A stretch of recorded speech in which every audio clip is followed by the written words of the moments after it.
números en cuanto se inicia la formación de la hemoglobina fetal. Pero más o menos a partir del quinto mes empieza a formarse la hemoglobina fetal y esta va a perdurar hasta que el niño nace, más o menos hasta los 6-8 meses de vida, ¿no? Después de que el niño ya nació.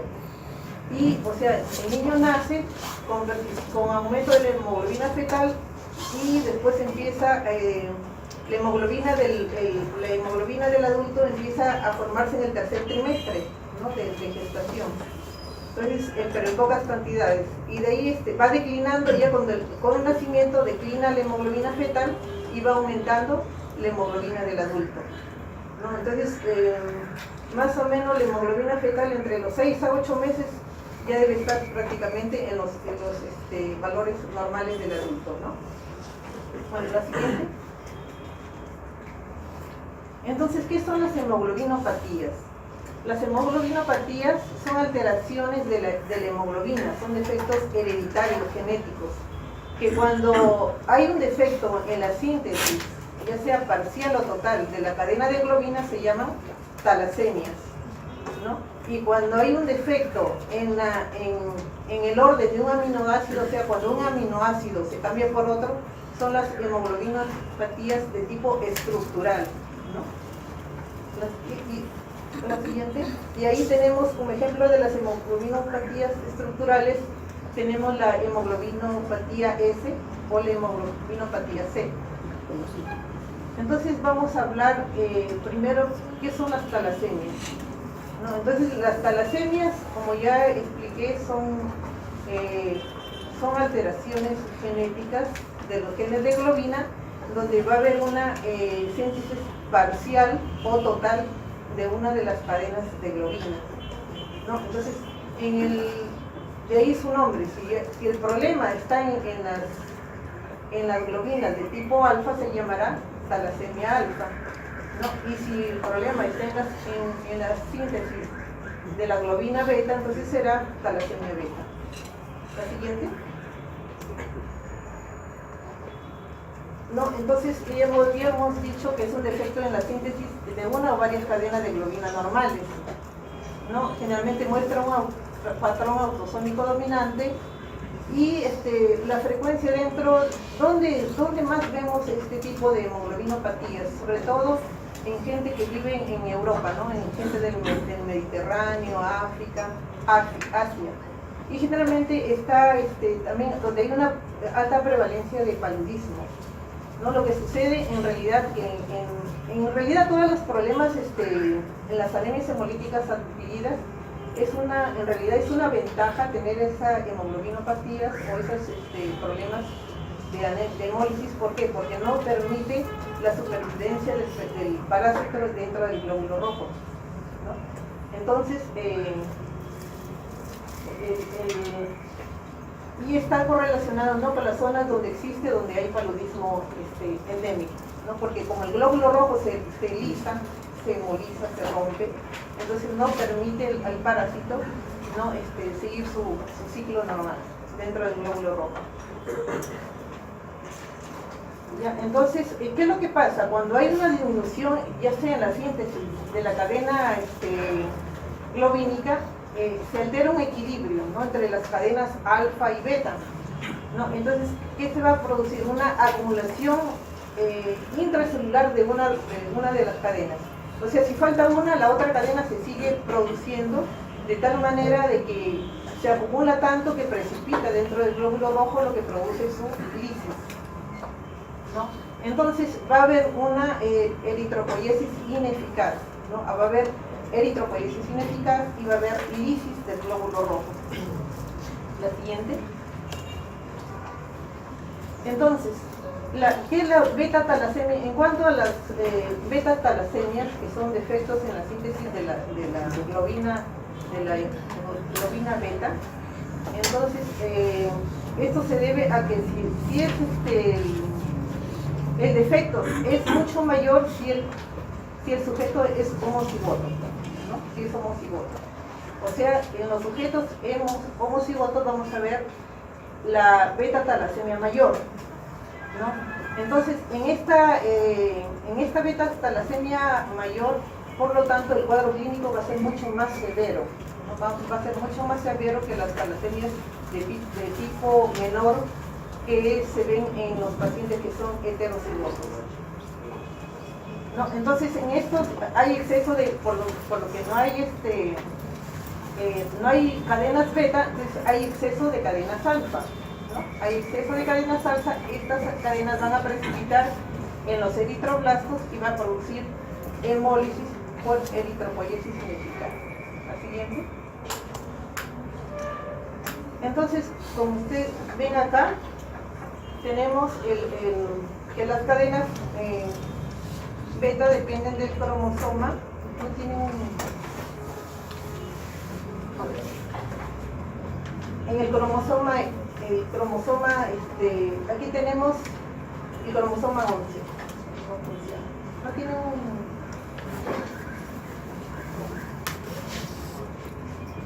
ya que tenemos un gen de hemoglobina. Esta es una persona normal, ¿no? Tiene un gen normal para la...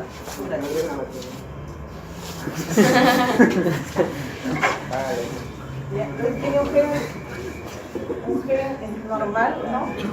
Para la globina, y este es, el que tiene un X es el gen afectado. Entonces acá tenemos la madre, ¿no? Que tiene, ven ustedes, un gen normal y un gen afectado. Entonces aquí se va a producir el rasgo talasémico. Aquí el padre también igualmente tiene lo mismo, ¿no? un gen anormal y uno normal, un rasgo talasémico. Pero si de ellos, ¿qué hijos pueden tener, no? Pueden tener un hijo normal, uno con rasgo talasémico, ¿no? Los hijos con rasgo talasémico, y aquí este es un homocigoto. Este haría una talasemia mayor, ¿no? La siguiente. Entonces, en las talasemias, ¿qué es lo que vamos a ver? Recuerden que la talasemia, bueno, aquí no han salido los microcitos, ¿no?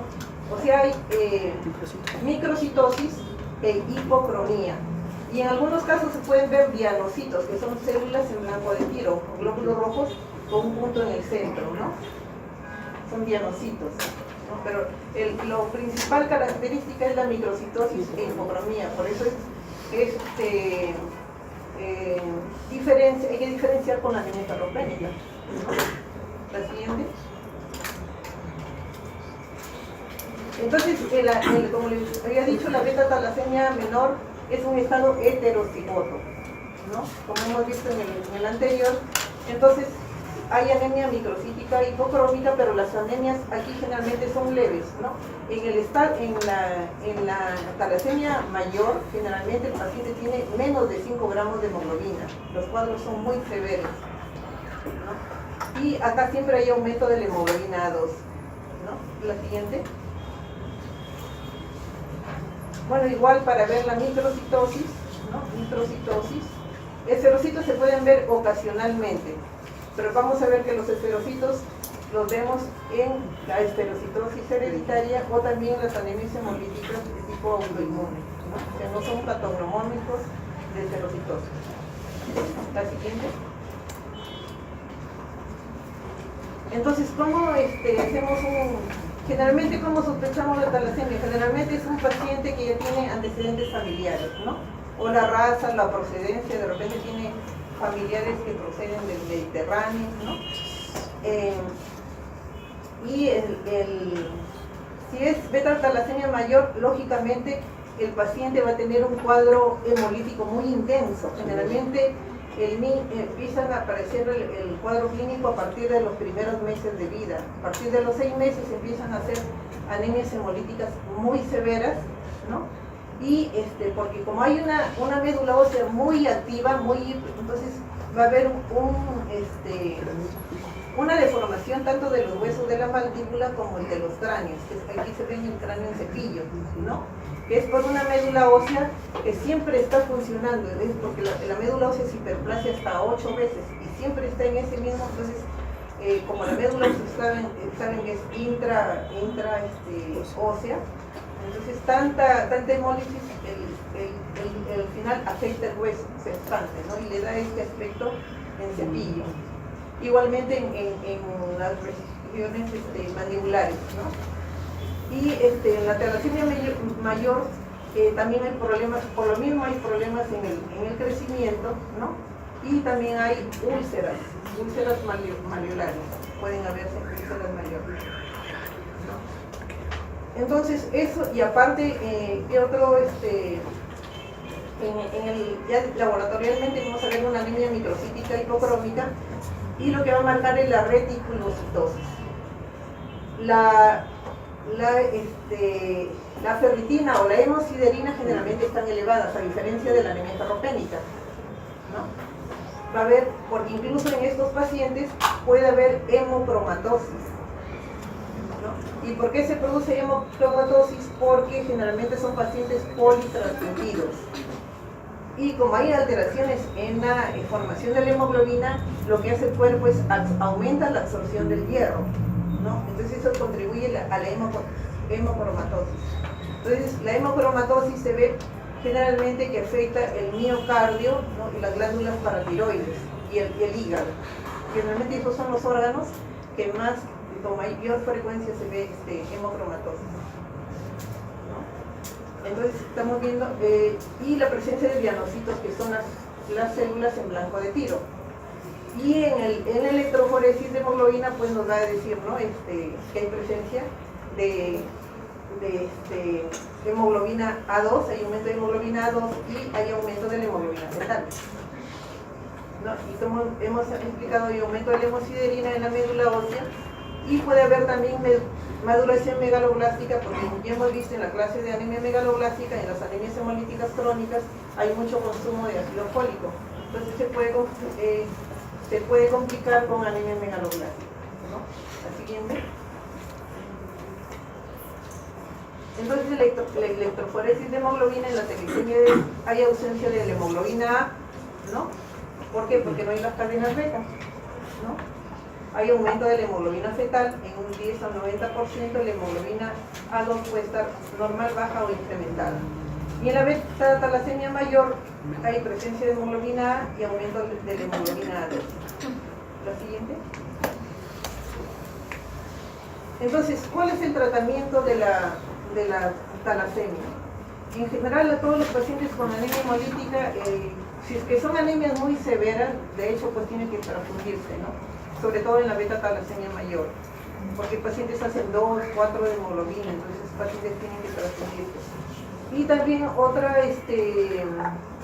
indicación es dar el ácido fólico, dar ácido fólico, como es una anemia hemolítica, entonces para que no se nos complique con anemia megaloblástica. Y hay que dar quelantes de hierro, ¿no? Porque ya hemos visto que estos pacientes pueden hacer hemocromatosis, ¿no? Por aumento de la absorción de hierro y porque son politransfundidos. Entonces se puede usar la desferroangiospermina subcutánea cada 12 horas por día, más o menos se da 50 miligramos por kilo. Y también se ve, si son pacientes ya muy, se puede decir muy complicados, puede recurrir al trasplante de médula ósea si se cuenta con hermano de donante HLA compatible, ¿no? La siguiente.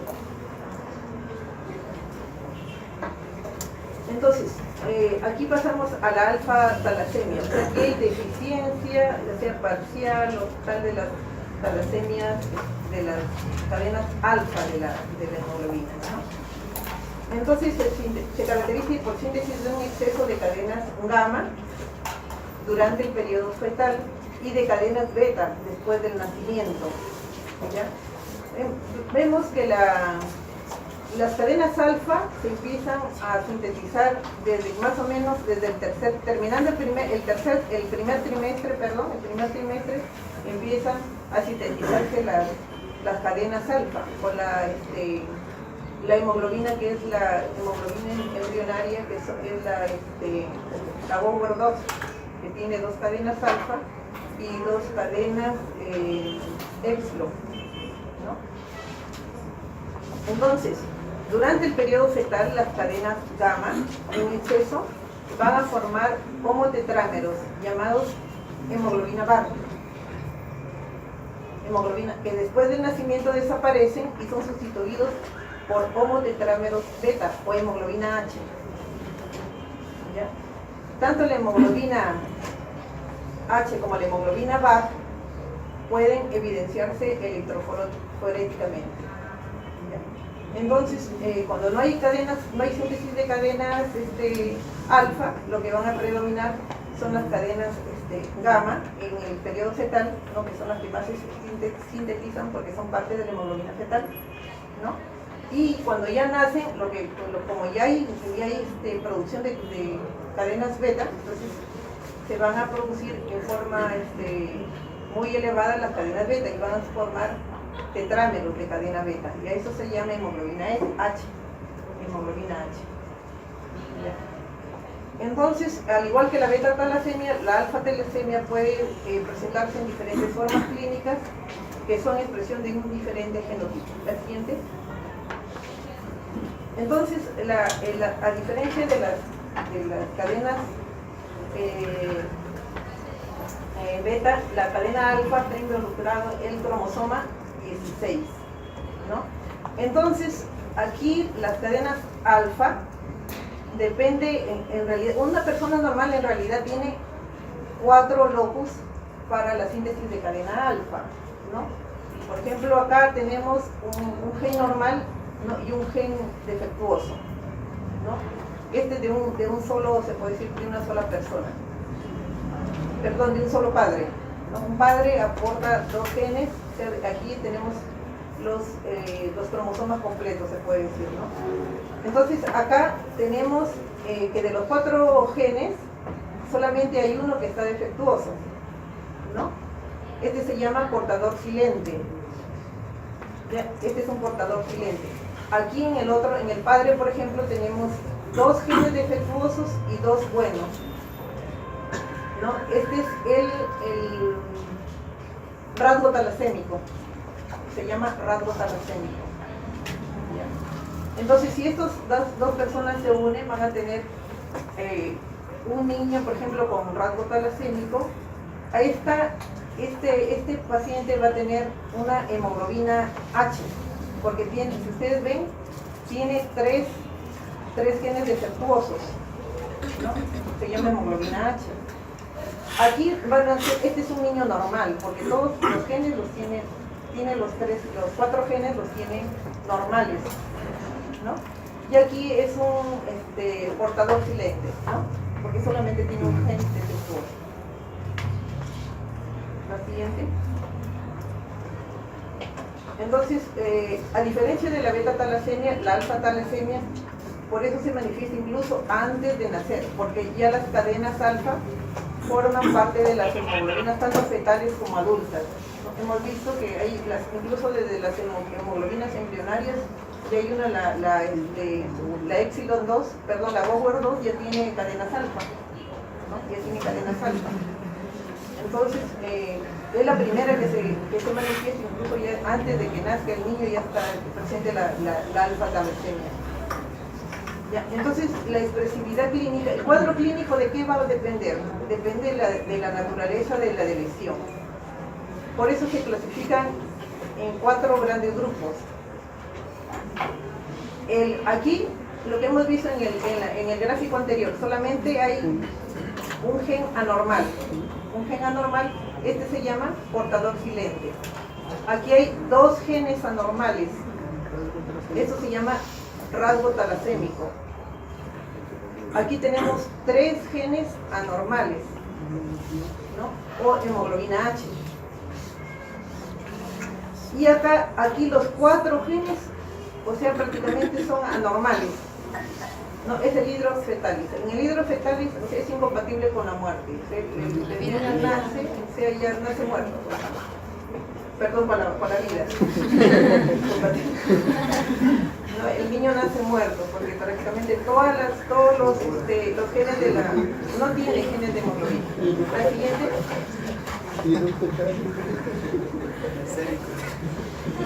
Entonces, aquí, como les estaba diciendo, este es el portador silente, tiene delección de solamente un gen alfa, ¿no? Generalmente son asintomáticos, estos pacientes son asintomáticos. Y generalmente, ¿cómo se le descubre? Porque tiene un volumen corpuscular medio muy bajo, ¿no? Y la concentración media de la hemoglobina también está baja, es microcítico isocrónico. ¿Ya? Entonces, ¿cómo se confirma? Ya es por estudios de ADN, así se les ubica, ¿no? Porque en realidad son asintomáticos. Y en este tipo es en el rasgo talasémico, o sea, hay deleción de 2 genes alfa, ¿no? Entonces, también generalmente, o sea, prácticamente pasan como normales, ¿no? Y también se les diagnostica con el estudio del análisis de DNA.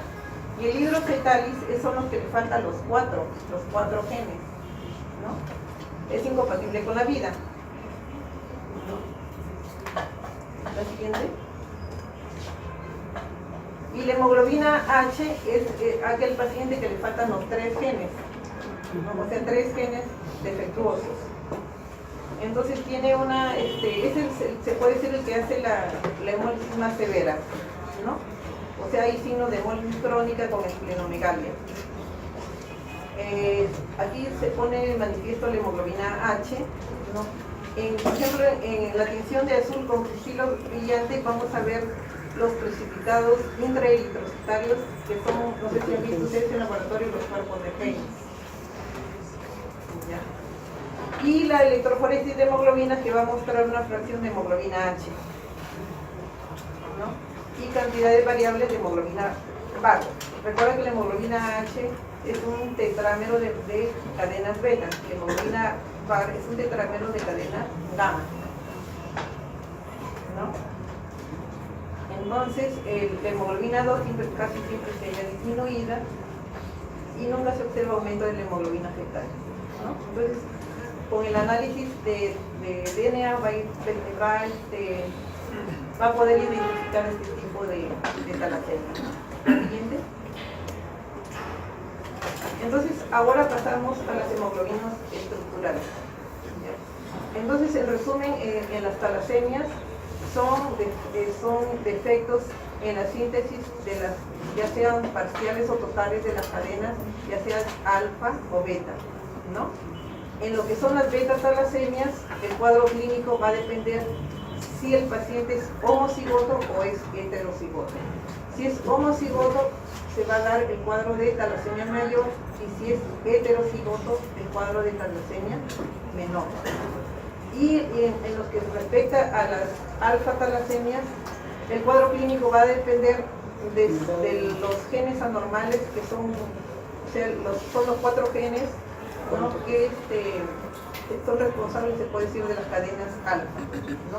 Si es que falta uno, prácticamente es asintomático. Si es que falta 2, también, o sea, los 2 primeros hay que descubrirlos con síntesis de DNA. Si es que faltan 3, ese es el que hace la anemia hemolítica, cuadros de anemia hemolítica severa, ¿no? Y el 4 pues ya nace muerto, ¿no? Entonces aquí vamos a ver las hemoglobinopatías estructurales. Entonces, ¿qué son las hemoglobinopatías? Las hemoglobinopatías estructurales.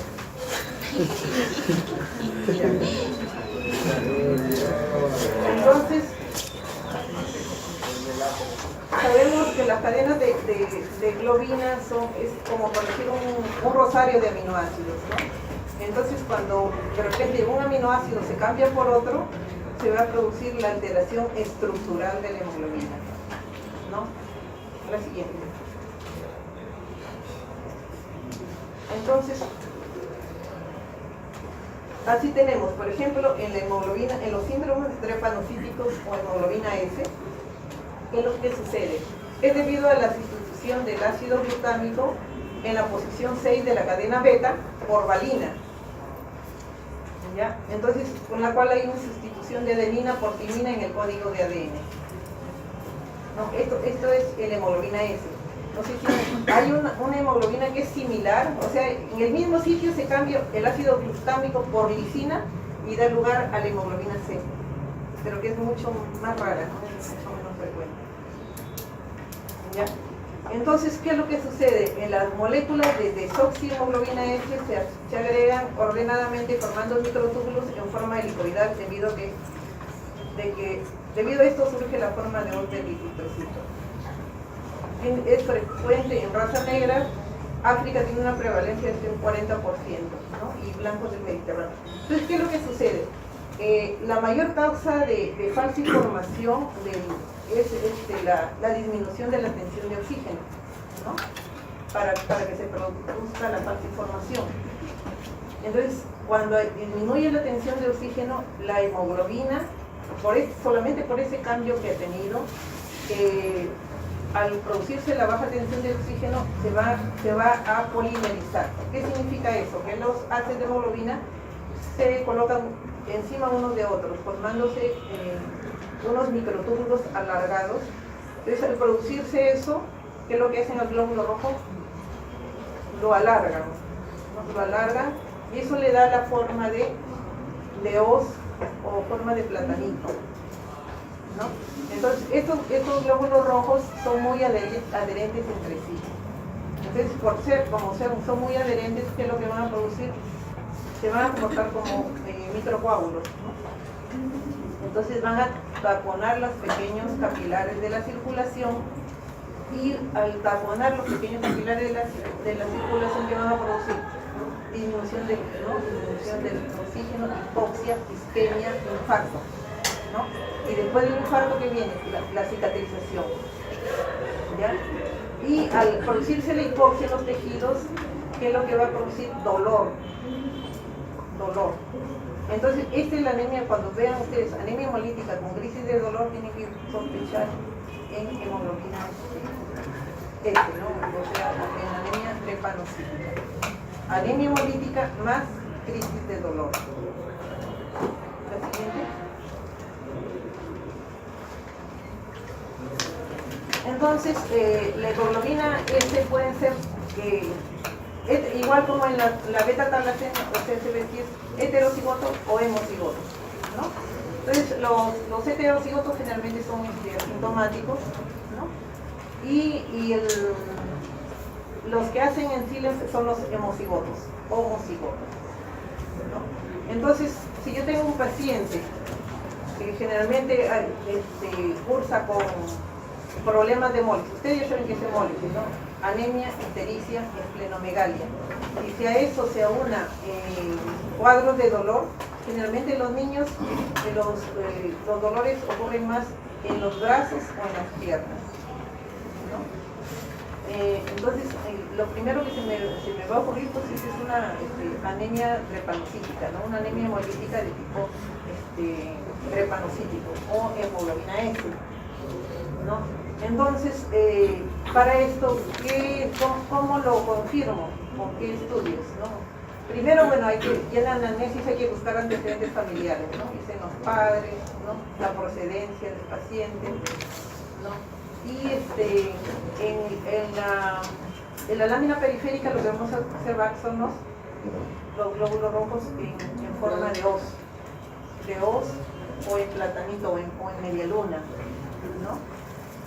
Y también vamos a poner el test de falsa información. Es un test en realidad bastante fácil, que consiste en colocar una gotita del paciente de sangre en una lámina portaobjetos, se cubre con una lámina cubre objetos, lo sellan, y puede ser con un glass para uñas, a los bordes, se sella, y eso para disminuirle el oxígeno. Entonces lo observan al día siguiente al microscopio y van a ver la falsa información. Y lógicamente que en el electroforesis de hemoglobina ahí nos van a detectar, ¿no? la hemoglobina S. ¿La siguiente? Entonces, la hemoglobina, cuando el paciente es homocigoto, ¿no? Generalmente va a empezar desde el momento del nacimiento y se ve durante los primeros meses de vida. Entonces, en los niños es frecuente encontrar, como en cualquier anemia hemolítica, una esplenomegalia, ¿no? Generalmente las anemias que cursan con esplenomegalia hemos visto que son las anemias hemolíticas de tipo extravascular, ¿no? Y pero como en estos casos lo que se dan infartos, entonces el problema, el vaso, así como se infartan otros órganos, porque los infartos se producen prácticamente en todos los órganos, ¿no? Se pueden producir infartos en pulmones, en el hueso, ¿no? Infartos en la retina, en el sistema nervioso central, ¿no? Y también se producen infartos en el vaso. Entonces, en el vaso, al producirse el infarto, después del infarto va a haber una cicatrización. Entonces, al haber cicatriz, esa cicatriz, ¿qué es lo que hace? Va a retraer el vaso. Entonces, esos pacientes hacen autoesplenectomía, ¿no? Se hacen una autoesplenectomía. La siguiente. Entonces, como ya habíamos estado hablando, los exámenes auxiliares, el frotis de sangre, vamos a observar los drepanocytos, y también se va a confirmar con la electroforesis de hemoglobina, ¿no? La siguiente. Entonces, ustedes acá pueden ver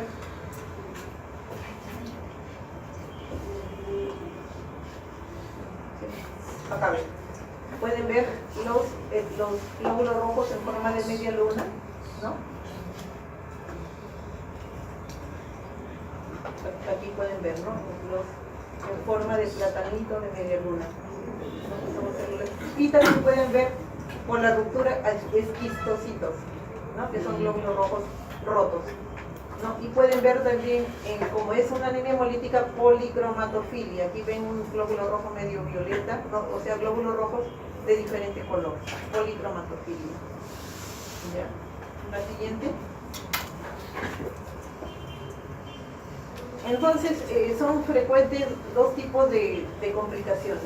Ya lo que hemos hablado, las crisis vasculares o crisis dolorosas, y también puede darse crisis aplástica. O sea, la médula está hemolizando tanto que va a llegar un momento como que se cansa, ¿no? Como que se cansa y hace una crisis de aplasia.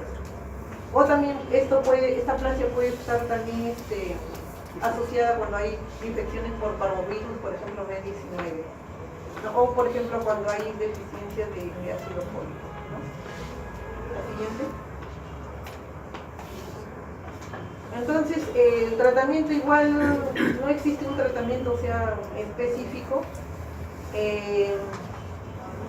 Aquí ustedes dicen evitar los cambios de temperatura. Se refiere, por ejemplo, que en el frío que es lo que se produce, vasoconstricción, ¿no? Entonces, eso se prefiere a los pacientes que estén en climas cálidos. ¿Por qué? Porque el clima cálido produce vasodilatación. Entonces, vasoconstricción puede más bien precipitar las crisis hemolíticas, ¿no? Y hay que evitar todos los factores que estimulan la hemólisis. ¿Cuáles son los factores? Generalmente en la hemoglobina S, el principal factor, el número uno, como les he dicho, es la disminución de la extensión del ciclo. Es el número uno. Por ejemplo, estos pacientes no pueden ir a la sierra o no pueden viajar en avión, no porque le desencadena la crisis hemolítica, ¿no? O sea, todo lo que disminuye la tensión de oxígeno. Otros factores son, por ejemplo, la deshidratación, ¿no? La deshidratación, la fiebre, las infecciones, todo eso son factores de que el paciente puede iniciar una hemólisis. Entonces hay que tratar de evitar. El paciente tiene que estar bien hidratado, tiene que estar con su ácido fólico como preventivo, ¿no? Y dentro del tratamiento también está el tratamiento del dolor, pues, ¿no? De la crisis dolorosa, ¿no? El tratamiento consiste en buena hidratación y analgesia. El siguiente. Ahora sí vamos a ir ya a las causas extrínsecas de la...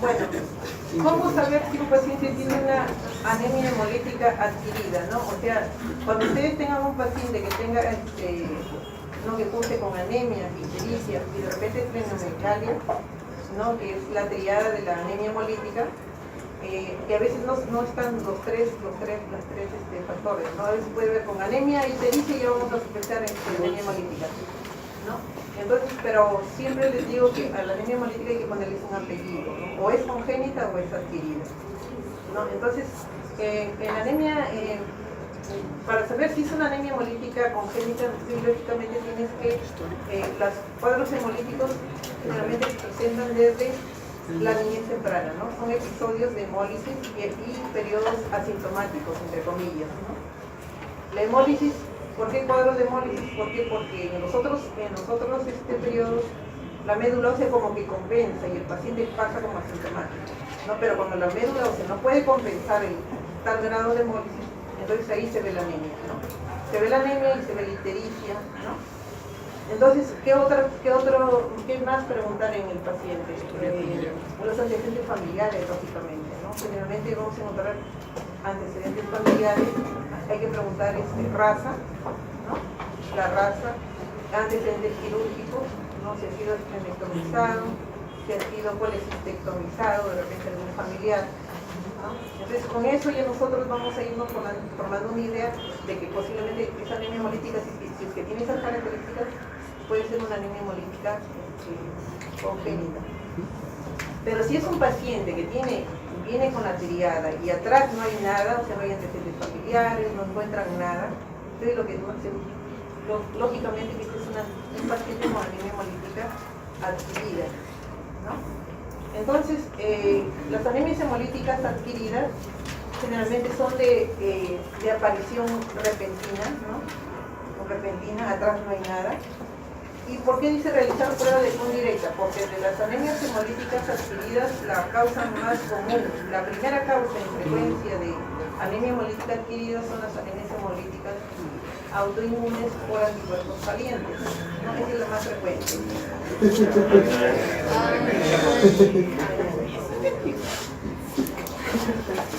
¿Ya? Entonces, realizar prueba de PUN directa, como tú has dicho, no hay antecedentes familiares. Y las anemias hemolíticas pueden ser inmunes o no inmunes, ¿no? La siguiente.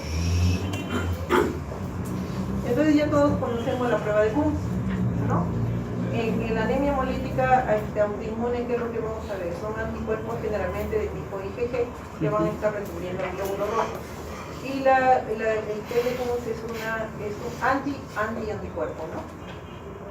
Y que se evidencia por el grupo. Este es un PUN directo positivo. La siguiente. Entonces, la anemia hemolítica autoinmune también es un tema bastante conocido por ustedes. Entonces, autoinmune ¿por qué? Porque los glóbulos rojos se destruyen por presencia de anticuerpos, ¿no? Los anticuerpos en su mayor parte pueden ser IgG o pueden ser a veces IgG más C3, ¿no? Acompañados de complemento. Y puede ser primario o secundario. Primario porque si tú le buscas generalmente, empieza a hemolizar, le encuentras un directo positivo, pero aparentemente no hay causa. No hay causa. O sea, ¿cuáles son las causas para decir que es secundaria? ¿No? Las causas pueden ser generalmente colágenopatías, lupus, artritis, esclerodermia, de repente uso de medicamentos, metildopa, penicilinas,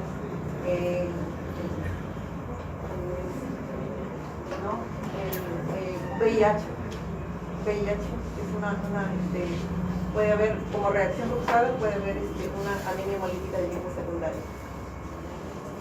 Ya. Y en relación con el anticuerpo, pueden ser anticuerpos calientes o anticuerpos fríos. Y esto está en relación a cómo actúen, a qué temperatura actúan, ¿no? Son calientes si actúan a 37 grados y fríos si actúan a menos temperatura, ¿no? La siguiente.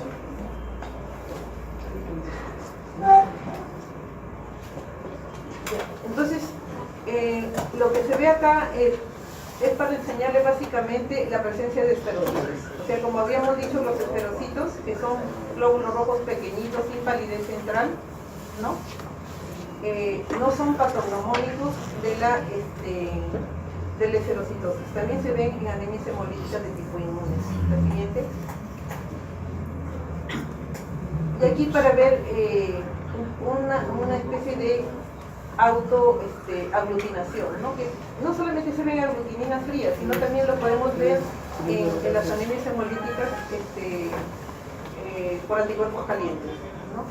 Se pueden ver este tipo de aglutinación. La siguiente.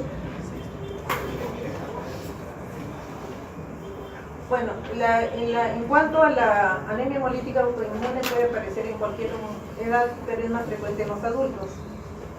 ¿no? El daño es específico para una sola proteína de la membrana eritrocitaria, ¿no? Puede haber paso transplacentario del anticuerpo y puede causar una hemólisis en el recién nacido, pero que dura generalmente 1 a 3 días, más no. ¿Ya? La lisis directa por complemento es poco común en la anemia hemolítica por anticuerpos calientes. La lisis directa por complemento más está relacionado con unos anticuerpos fríos que son de tipo IgM, ¿no?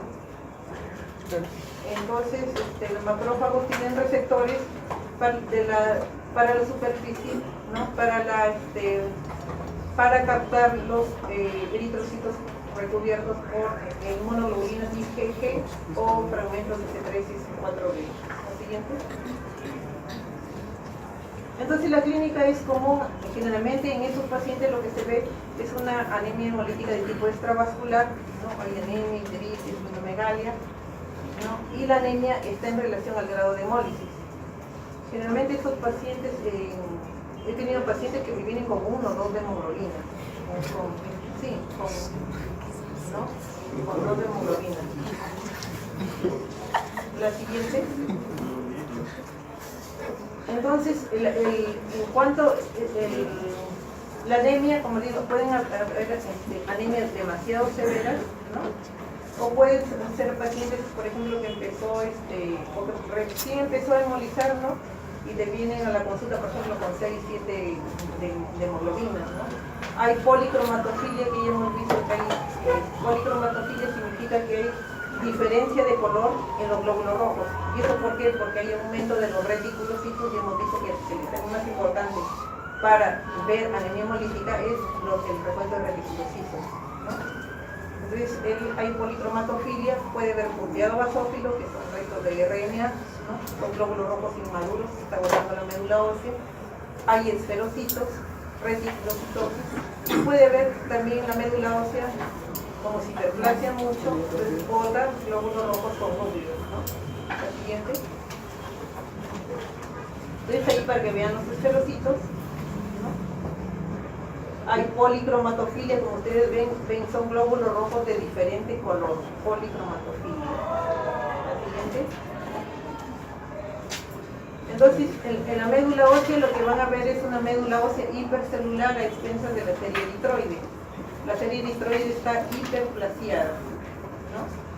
Y en la bioquímica, ya eso ya lo conocen, hay bilirrubina indirecta, CD1 directo positivo, actoglobina disminuida, ¿no? El aumento de la deshidrogenasa láctica, ¿no? Siguiente.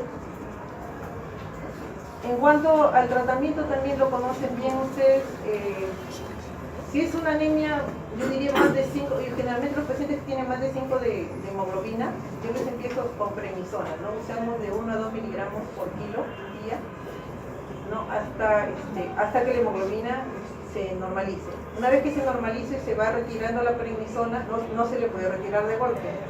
O sea, se le va retirando, yo utilizo más o menos 20-25% de la dosis inicial y le voy bajando, ¿no? De acuerdo al seguimiento, ¿no? De cómo va la hemoglobina. Y si la hemoglobina es menor de 5, generalmente es mejor usar, por la gravedad del caso, tiene que usar corticoides de tipo endovenoso, usamos metilprednisolona, o en el mejor de los casos gamma globulina, ¿no? Gamma globulina endovenosa, o sea, la gamma globulina lo que hace es tapar los receptores FC del vaso. Al tapar los receptores FC del vaso, entonces no permite que el vaso fagocite a los glóbulos rojos recubiertos por anticuerpos. En cuanto a las transfusiones sanguíneas, yo en realidad no las recomiendo, ¿no? A no ser que sea un paciente porque venga con 1 o 2 de hemoglobina. O sea, lo primero que se tiene que, y para el estudio de los anticuerpos irregulares, a veces es dificultoso, ¿no? Entonces, lo que se recomienda en estos casos es el uso, si es una anemia muy severa, el uso de la gamma globulina endovenosa, o en caso de no tener gamma globulina endovenosa, es el pulso con metilprednisolona. No, pulso con metilprednisolona se utiliza de 30 a 50 miligramos por kilo día, por 3 días seguidos, ¿no? Si Pero no es recomendable, o sea, de frente si viene con 1 o 2 de hemoglobina, no ponerle la sangre de frente, no. No, ¿por qué? Porque ese paciente va a producir más anticuerpos. ¿No? Va a producir más anticuerpos. Si él mismo destruye sus glóbulos rojos, entonces si le ponen una sangre que es extraña a él, lógicamente que va a aumentar. Yo he tenido pacientes que a veces llegan a emergencia del hospital y un varón de más o menos 40 años llegó con 3 de hemoglobina, los colegas le pusieron en esa noche como 3 o 4 unidades, no recuerdo bien, 3 o 4 unidades de sangre.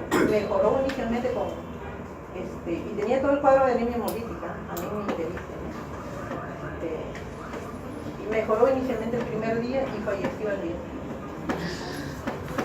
¿No?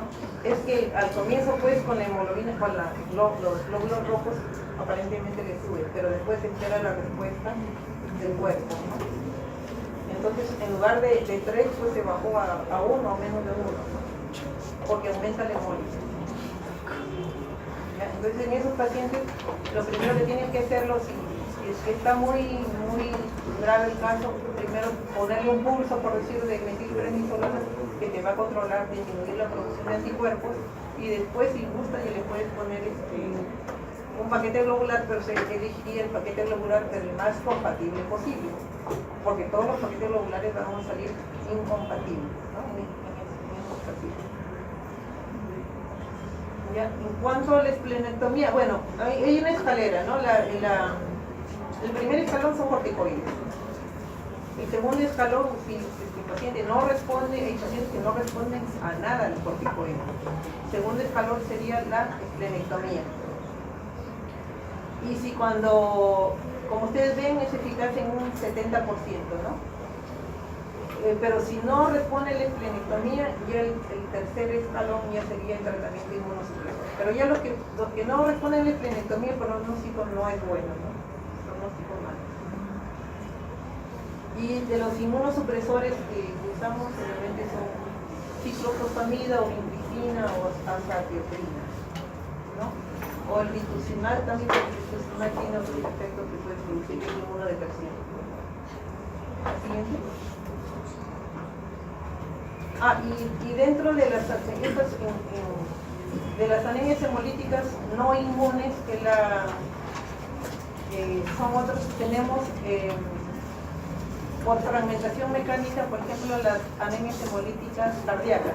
Por ejemplo, son pacientes que tienen válvulas, ¿no? O prótesis valvular, que entonces al pasar la sangre por ahí se hace como un remolino y los glóbulos rojos se rompen, ¿no? Entonces, en la sangre vamos a ver esquistocitos. Y las anemias hemolíticas microangiopáticas es un común denominador a todos estos tipos de síndromes que vemos ahí, que se caracterizan porque microangiopática, ¿qué significa? Que el vaso disminuye la luz. ¿Por qué? Porque hay coágulo que se pega en las paredes del vaso, entonces ese disminuye la luz del vaso y el glóbulo rojo al pasar por ahí se rompe, ¿no? Entonces, al romperse el glóbulo rojo, vamos a ver a la lámina periférica esquistocitos, ¿no? Entonces, ¿dónde lo vemos eso? En la coagulación intravascular diseminada, el síndrome urémico hemolítico, la púrpura trombocitopénica trombótico, el síndrome de Hell, que se ven en las embarazadas que tienen preeclampsia, ¿no? Y otros anemias hemolíticas no inmunes tenemos ya por hemoparásitos, ¿no? Por ejemplo, todos con los paludismo, Bartonella, ¿no? Clostridium welchi, la babebiosis también, es otro hemoparásito parecido, casi el mismo cuadro de la Bartonella, ¿no? Entonces, y por agentes químicos tenemos diferentes sustancias, ¿no? Que tendrían que estar en la sangre. Por ejemplo, hay en la intoxicación por plomo, tenemos los venenos, ¿no? Los venenos, por ejemplo, los suicidas, que a veces se toman venenos, producen generalmente una hemólisis de tipo intravascular. O tenemos también por sustancias tóxicas, se puede decir, los venenos de serpientes o de arañas también. sé si los agentes físicos, por ejemplo, los grandes quemados, ¿no? Que tienen generalmente quemaduras mayor del 80% de superficie corporal. O sea, aparentemente, o sea, los glóbulos rojos también sufren con la temperatura, ¿no? Y se cristalizan los grandes quemados. Los pacientes que tienen esplenomegalia se puede producir una hemólisis leve. ¿Por qué? Porque el vaso se come con glóbulo rojo. Por ejemplo, en los pacientes que tienen cirrosis hepática pueden producirse también, ¿no? Y lo que les había dicho, ¿no? Venenos de serpientes, arañas, escorpiones. La siguiente. Ahí está.